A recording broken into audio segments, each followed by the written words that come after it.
Assalamualaikum warahmatullahi wabarakatuh.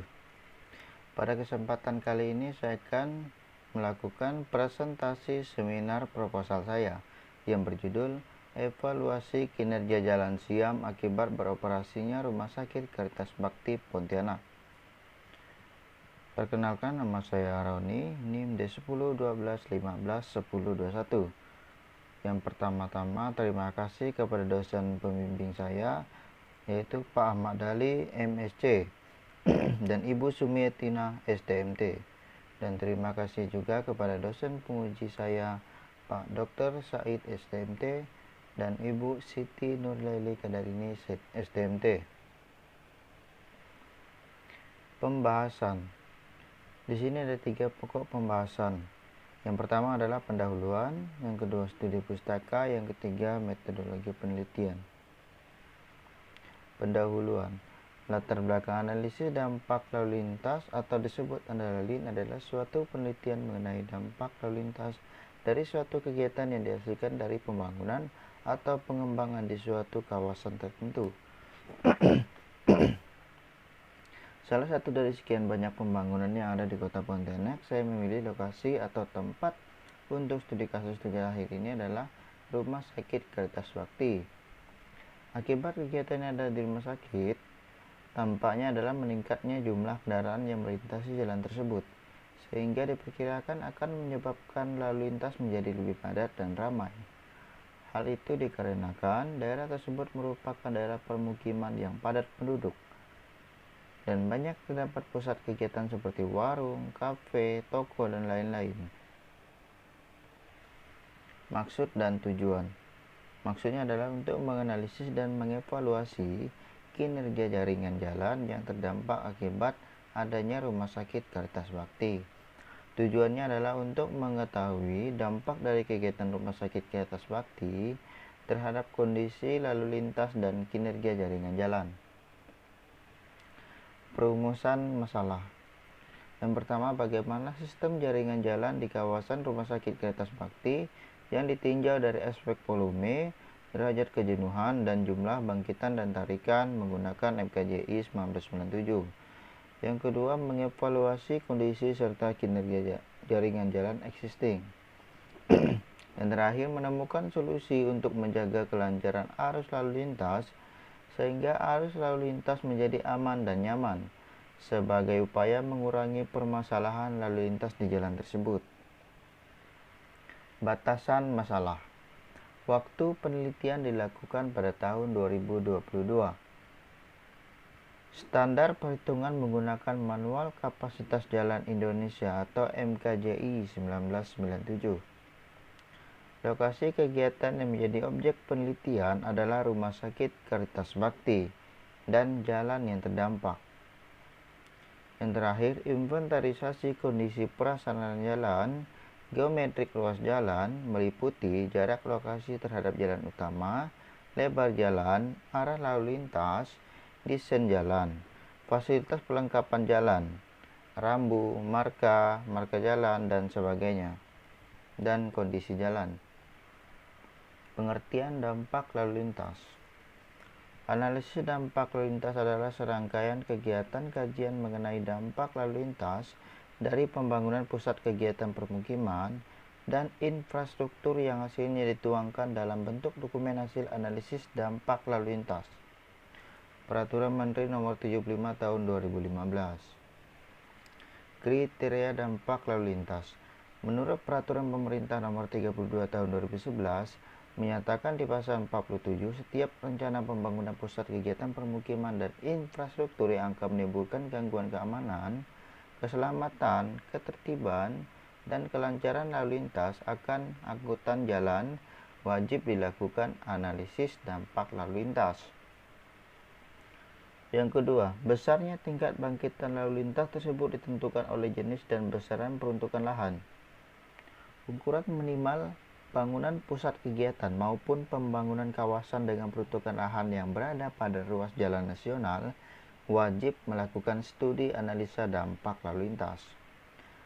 Berdasarkan Peraturan Menteri Perhubungan Republik Indonesia Nomor PN 75 tahun 2015, ukuran minimal peruntukan lahan wajib melakukan andalalin dapat disajikan pada tabel berikut. Nah, ini tabelnya. Bangkitan dan tarikan.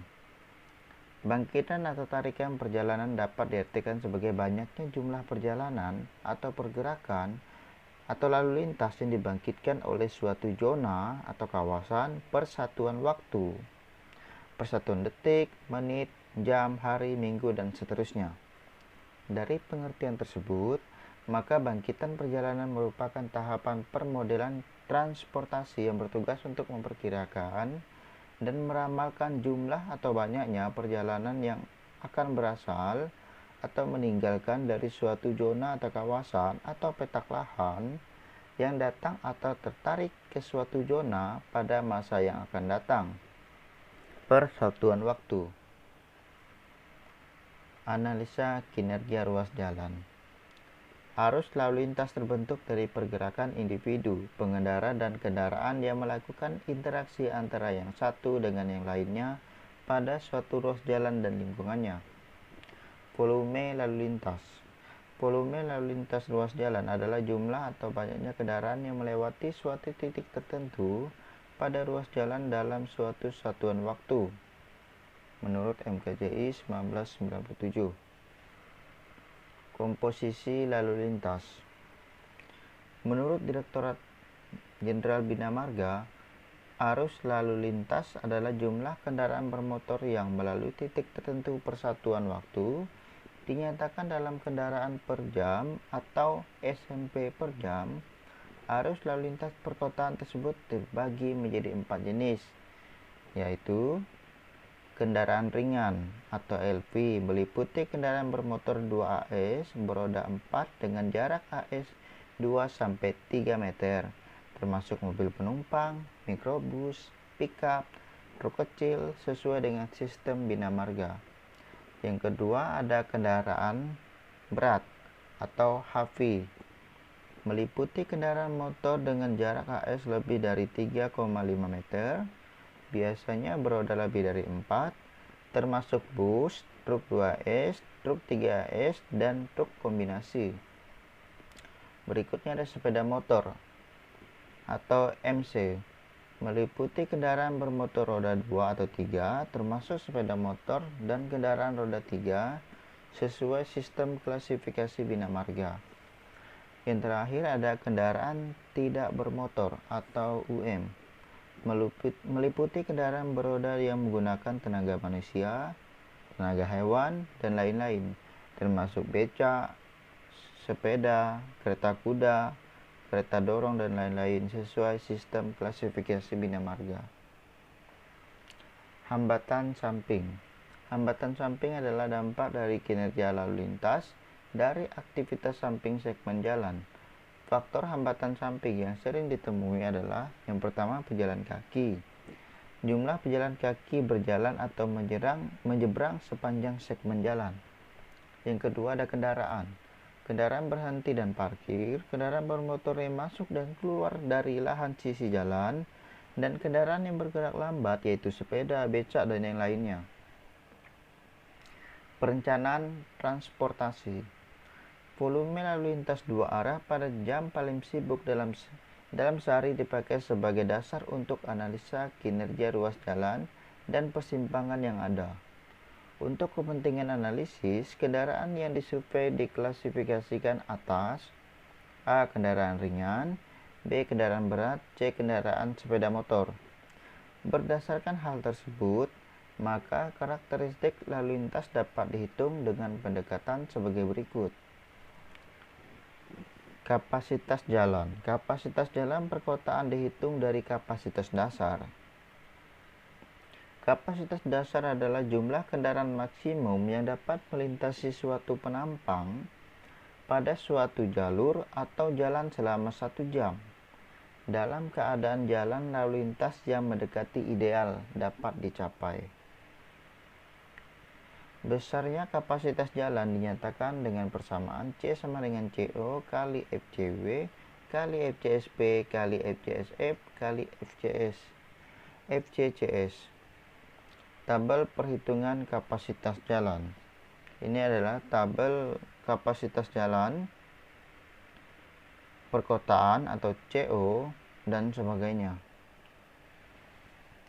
Derajat kejenuhan. Derajat kejenuhan didefinisikan sebagai rasio arus lalu lintas atau Q SMP per jam terhadap kapasitas C SMP per jam, digunakan sebagai faktor utama dalam penentuan tingkat kinerja segmen jalan. Nilai DS menunjukkan apakah segmen jalan tersebut mempunyai masalah kapasitas atau tidak. Derajat kejenuhan dapat dihitung dengan menggunakan persamaan DS sama dengan Q kali C, di mana Q adalah volume kendaraan dan C adalah kapasitas dasar. Metodologi penelitian. Lokasi penelitian yaitu di Rumah Sakit Caritas Bakti di Jalan Siam nomor 153, Kelurahan Benua Melayu Darat, Kecamatan Pontianak Selatan. Jalan Siam adalah jalan yang terdampak dan juga beberapa jalan yang terdampak diantaranya adalah Jalan Tanjung Pura dan Jalan Gajah Mada. Data existing Rumah Sakit Caritas Bakti. Data karakteristik di Jalan Siam. Lokasi survei dan waktu.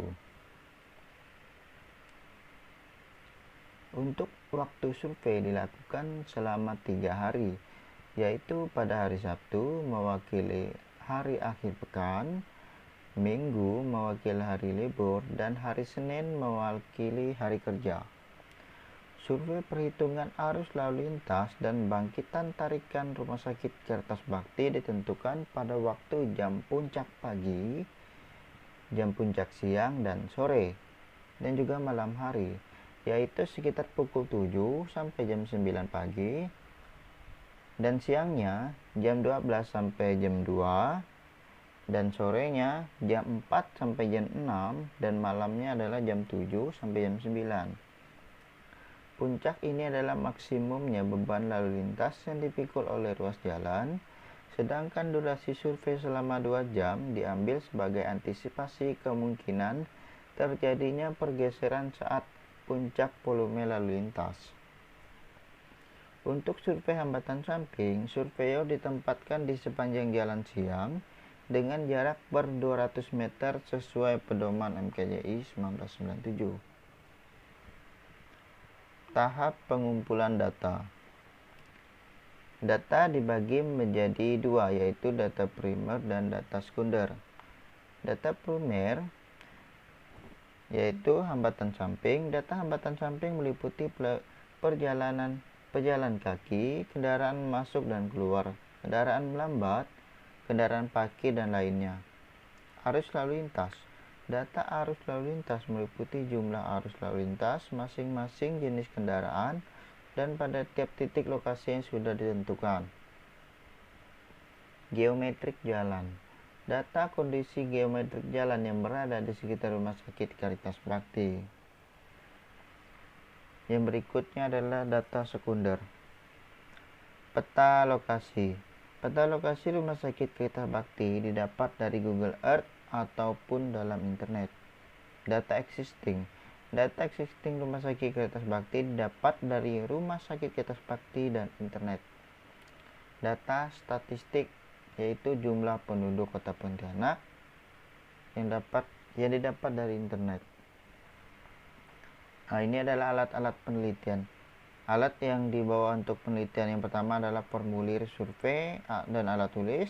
Yang kedua, klik counter untuk menghitung jumlah kendaraan. Yang ketiga, meteran untuk mengukur lebar jalan, bahu jalan, dan irigasi. Dan yang terakhir adalah komputer atau laptop untuk analisa data.